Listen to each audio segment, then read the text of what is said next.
하늘과 땅 사이에. 왕년에는 내가 아재들의 얘기다. 다들 잘 나갔다. 지금도 잘 나가려고 애쓴다. 지금도 다 버려도 가오는 못 버린다고 바락바락 용쓰며 버틴다. 그러나 시절은 이미 그 값을 매기고 있다. 어제의 시세와 오늘의 시세는 확연하게 다르다. 지금은 용도 폐기된 예전의 능력이 아니라 오롯이 필요할 때 빌릴 수 있는 경륜의 자원이 필요할 뿐이다. 나는 그동안 얼마만큼 까먹었을까? 그리고 지금 내 가치는 얼마쯤일까? 한창 금 좋을 때보다 얼마나 떨어졌을까? 까먹은 감가상각에 섭섭해하지 말자. 지금은 감가상각을 감안해야 될 때, 내 인생의 감가상각 확인서를 보고 싶다. 나는 오로지. 사람들은 세상에 믿을 것은 자신밖에 없다고 합니다. 살다 보니 남들 마음이 다 내 마음 같지 않으니 하는 말들일 것입니다. 그런데 살아보니 자기 자신을 제일 못 믿는 사람이 자신이라는 것입니다. 너무 잘 알기에, 뻔한 예측이 가능하기에 성공과 실패를 예단할 수 있는데 대부분 부정적일 것입니다. 그래도 믿을 때는 나밖에 없음을 압니다. 그나마 내 마음 같고 내 의지대로 움직일 수 있으니 말입니다. 그런데 어느 노래말에서 나는 모르는데 넌들 나를 알겠느냐라고 말합니다. 나를 찾는 여정 늘 헤맵니다.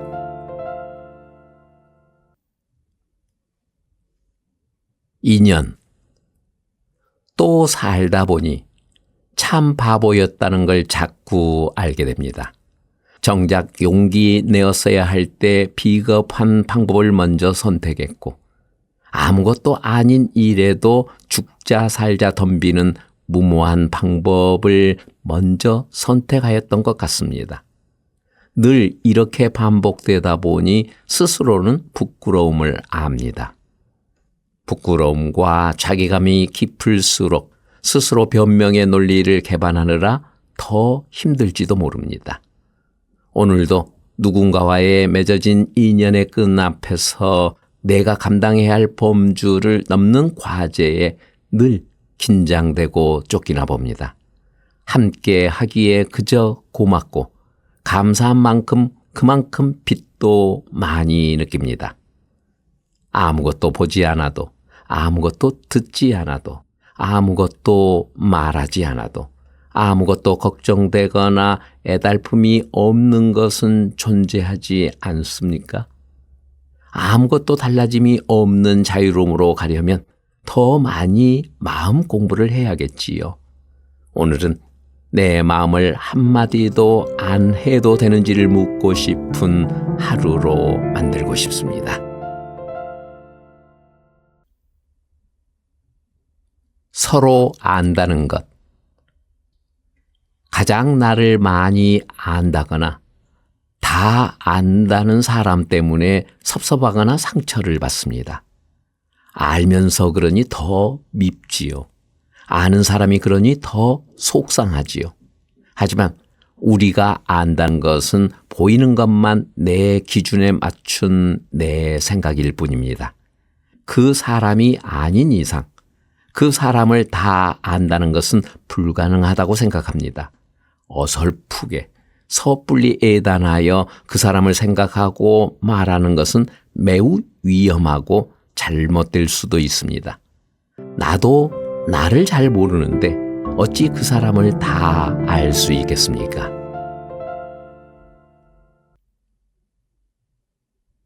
살다 보니. 혹시 제 이름 기억하세요? 기억이 안 난다. 기억의 저장고에서 행방이 묘연해진 것 같다. 한때는 안달일 만큼 불리었을 그 이름조차도 내가 그 이름 기억이 어렵듯이 나도 누군가에게 까마득하게 잊혀져 있을지도 모른다. 오늘은 노트에 그 사람의 이름 석자를 적어봐야겠다. 기억이 불려지면 아무렇지 않게 뜬금없는 안부를 전해봐야지. 그간 잘 지냈냐고 늘 생각하고 있었다고. 지금 나의 어떤 것은 똑똑 노크 소리가 그리울 때가 있다. 그렇게 분주해 보였지만 정작 나는 늘 혼자인 것처럼 느껴질 때가 있다. 어디로 가야 하나? 누구를 찾아야 하나? 문득 지울 수 없고 놓을 수 없는 그리움을 찾아가고 싶다. 그냥 받아줄 것 같아서 그냥 간 것인데 혹여 왜 왔냐고 물으면 슬플 것 같다. 근데 혹여 내가 간 사이 누군가 그 그리움으로 외로움으로 내게 달려오면 어떡하지? 똑똑 놓고 하면 묻지도 따지지도 않고 들어오세요 라고 말해줘야 하는데 그런 사람 있으려나?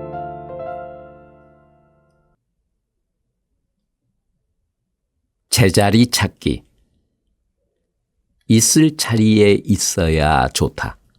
어떨 때는 필요한 물건을 찾는데 분명히 거기 있었는데 없어 당황한다. 온통 난리를 친 뒤에 전혀 다른 곳에 있는 것을 찾거나 아님 끝내 못 찾아 아쉬울 때가 있다.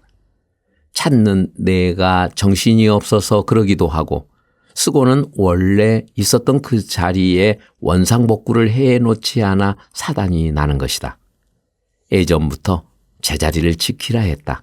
사람이든 물건이든 늘 있던 자리에 있어줘야 찾는 사람이 수월하다.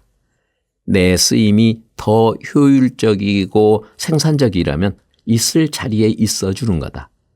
오늘도 나는 혹여 내가 있어야 할 자리는 잘 지키고 있는가를 살펴본다. 누구든 언제든 급하거나 캄캄할 때에도 손 내밀면 잡힐 수 있어야 하기 때문이다.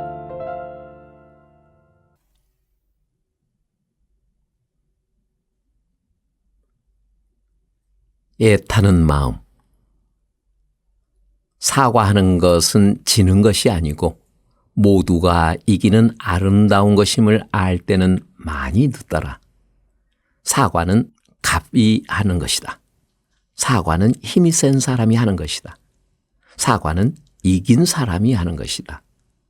그럼에도 사과는 주로 의리한다. 사과는 힘이 약한 사람이 한다. 사과는 진 사람이 한다. 계속 살아야 하기 때문이다. 버티면 더 다치거나 죽거나 하기 때문에 살기 위해서 하는 것이다. 그래서 옛말에 억울하면 출세하라고 했는지도 모르겠다. 진짜 이기는 멋짐을 하고 싶고 보고 싶다. 거울을 본다. 나는 왜 키가 크고 싶냐면 싱겁다는 소리를 듣고 싶고 점잖다는 소리를 듣고 싶기 때문이다. 같은 얘기를 재밌게 해도 키 큰 사람에게는 싱겁다고 하고 키 작은 사람에게는 잘 까분다고 한다. 같이 분위기 잡고 있으면 키 큰 사람에게는 참 점잖다 하고 키 작은 사람에게는 구워다 놓은 보릿자루 같다고 한다. 사람을 평가할 때에도 키도 크고부터 긍정적으로 출발하고 키도 작고부터 부정적으로 출발한다. 나도 키 컸으면 싱겁고 점잖을 수 있었을 터인데.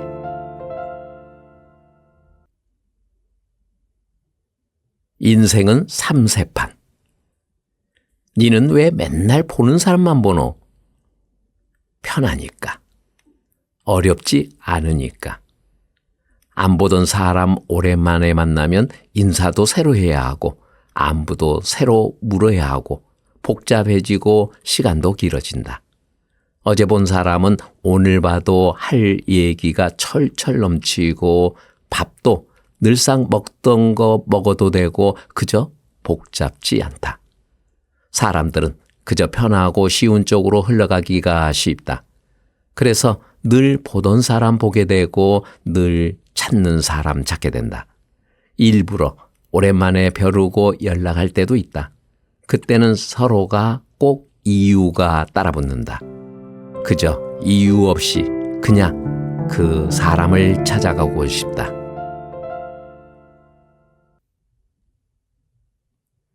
긍정의 힘. 편먹는 거 좋아하세요? 편먹기를 좋아하는 것은 늘 외롭고 두렵기 때문인 것 같습니다. 세 사람만 모이면 계중을 만든다는데 그 세 사람이 되는 순간 네 편, 내 편, 3분의 2 편가름이 시작됩니다. 두 사람이 결정할 때 힘들어 한 사람이 더 있어야 되는 거라서 맞는 것 같은데 그 한 명의 선택이 관계 갈등을 만드는 것입니다. 사람의 중심 관계는 늘 사람 관계로 인해 무너지고 깨지는 것입니다. 네 편, 내 편에 집중하는 것은 전쟁이나 전쟁 같은 정치 행위에 필요한 수단입니다. 사람 사이는 숫자가 아니라 내용입니다. 함께 해야 할 가치로 가름하고 같이 가면 시작도 좋고 과정도 좋고 결과도 좋습니다. 우리도 같이 해야 할 가치로 내 편이 아닌 우리 편이 좋겠습니다. 앞뒤가 똑같이. 거울 앞에 머무는 시간이 많다는 것은 챙겨보고 다듬어야 될 부분들이 많다는 뜻일 거다. 하루 종일 거울에 얼굴 한번 비춰봐지지 않을 사람은 거의 없을 것이다. 거울은 내가 스스로 볼 수 없는 모습을 보기 위한 필요한 도구이다. 어느 날 거울 속에 비춰진 변한 내 모습에 놀랄 때가 있다. 다른 사람에게 보여지는 건 앞뒤 다 일진데 우리가 다듬는 것은 앞이고 뒤는 남은 시간에 대충 하고 만다. 들어갈 때는 앞모습만 보이지만 돌아 나올 때는 뒷걸음으로 나오는 것이 아니라 뒷모습을 보이면서 나오기 때문에 내 뒷모습도 매우 중요한 것이다. 근데 나는 왜 뒷모습을 보이지 않으려고 용쓰는지, 그나마 앞모습이 뒷모습보다는 낫다고 생각하는 바보는 아닌지, 앞뒤가 어쩔 수 없는 다 못난 내 모습일진데 더 기죽지 않았으면 좋겠다. 누가 봐도 50보 100보일 뿐인데.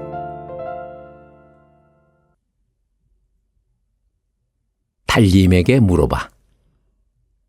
사람들은 세상이 공평하다고 한다. 하지만 나는 그걸 믿지도 않을 뿐더러 불공평한 것에 불만이 많다. 키도 크고 돈도 많고 몸도 좋고 얼굴도 잘생기고 말도 잘하고 노래도 잘하고 머리도 좋고 성격도 좋고 피부도 좋고 하면 좋겠다라고 하면 누가 이러겠지? 그게 인간인가? 난 인간이 아니어도 그래 왔으면 좋겠다. 진짜 좋은지 궁금해서.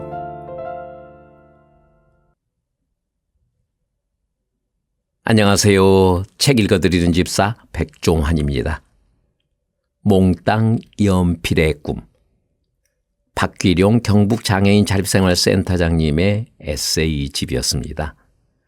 박귀룡 센터장님은 경북 경주를 중심으로 장애인 인권을 위해 헌신해 오신 분이고요. 제6, 7대 경주시 의회 의원으로 활동하시기도 했습니다. 이제 작가로 등단하셨으니 박귀룡 작가님이라고 해야겠습니다. 오늘 함께한 에세이는 박 작가님의 인생을 이야기처럼 노래한 것이고 한편의 시이기도 했습니다. 박 작가님은 어쩌면 밤이 긴 사람은 잠이 짧았고 밤이 짧았던 사람은 잠이 길었다고 적고 있고요. 삶을 뒤돌아보니 한참을 공부했다고 생각했지만 아직도 빈잔의 자유로움도 여백의 여유로움도 못 느끼고 아직도 여백이 두렵고 빈잔이 부족해 보인다고 고백합니다. 그래서 박 작가님은 공부를 더 해야겠다는 생각만 더 또렷해졌답니다. 박기룡 에세이 몽땅 연필의 꿈 어떠셨는지요?